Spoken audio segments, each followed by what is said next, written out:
ताला की मौत का वाकया।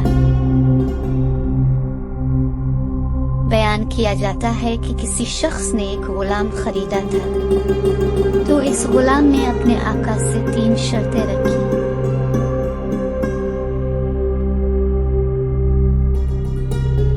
पहली शर्त ये रखी कि जब नमाज का वक्त आए तो आप मुझे न रोकेंगे। दूसरी ये रखी कि आप मुझसे सिर्फ दिन में खिदमत ले सकेंगे, मगर रात को मुझ पर ये पाबंदी ना होगी। फिर तीसरी शर्त ये रखी कि मेरे रहने के लिए कोई ऐसा कमरा इनायत फरमाएंगे जो मेरा पसंदीदा हो और दूसरे शख्स को इसमें आने की इजाजत ना होगी।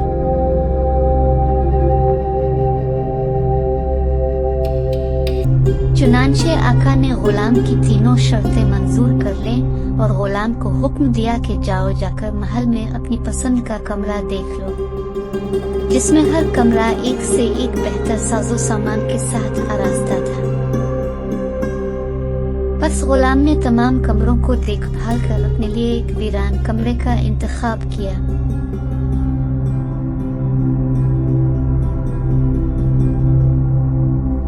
इस पर आका ने दरियाफ्त किया कि आखिर तुमने ये वीरान कमरा क्यों पसंद किया? कमरे तो और भी बहुत सारे हैं। अपने आका की ये बात सुनकर गुलाम ने जवाब दिया कि मेरे आका, शायद आपको मालूम नहीं कि वीरान जगह अल्लाह ताला के जिक्र से आबाद हो जाती है।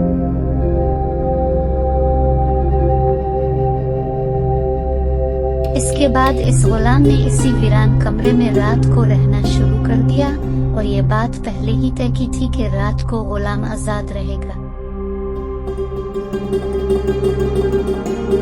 जब गुलाम को अपने पसंदीदा आजाद कमरे में रहते हुए कुछ अरसा गुजर गया, तो इसके आका ने एक दिन रात को बुज़ने अहबाब मुनक़द की और निस्फ शब के बाद जब दोस्त अहबाब रुखसत हो गए, तो माल के मकान चहल कदमी करता हुआ गुलाम के कमरे की जानिब जा निकला। क्या देखता है कि एक नूरानी कंदील ने ऊपर से आकर कमरे की खाली छत को घेर रखा है और गुलाम सजदे में पड़ा हुआ अपने रब से दुआ और मुनाजात में मसरूफ है। ये मेरे परवरदिगार, दिन को तूने मेरे आका की खिदमत मेरे जिम्मे वाजिब कर दी। अगर ये खिदमत मेरे जिम्मे ना होती तो मैं रात दिन तेरी इबादत में मशगूल रहता, लिहाजा तो मेरा उज़्र कबूल फरमा ले।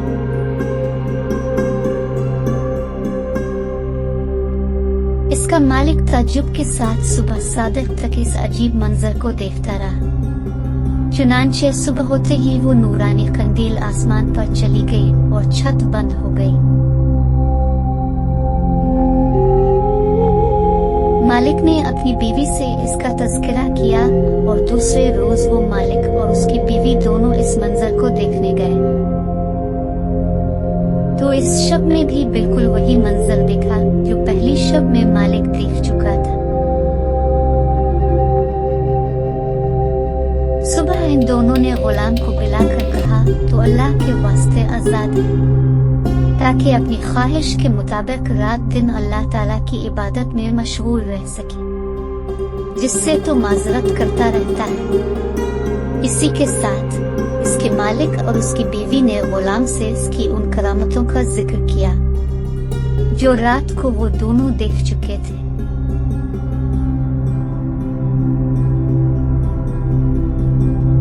बस अब क्या था, जब गुलाम को मालूम हुआ कि उन पर इसका पर्दा फाश हो चुका है, तो इसने इसी वक्त दरबारे इलाही में हाथ उठाकर दुआ की। ए मेरे परवरदिगार, मैंने तुझसे दुआ की थी कि मेरा राज किसी पर न खोलियो, मगर अब जबकि मेरा भेद दूसरों पर जाहिर हो गया है, जिसको मैं मख्फी रखना चाहता था, तो मुझको अपने पास मिला ले।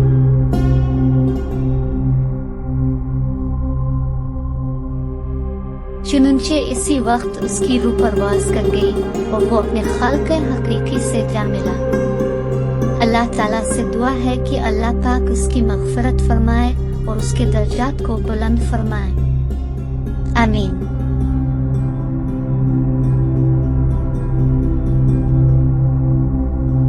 सबक। इस वाक़या से हमें यह सबक मिलता है कि हुजूर सल्लल्लाहु अलैहि वसल्लम ने सच फरमाया है कि जो अल्लाह का हो जाता है अल्लाह इसका हो जाता है। देखिए इस आलमी फना फिल्लाह की दुआ किस तरह हाथों हाथ दर्जा कबूलियत को पहुंच गई। अल्लाह ताला हमें भी इस वाक़या से सबक हासिल करने की तौफीक अता फरमाए, आमीन।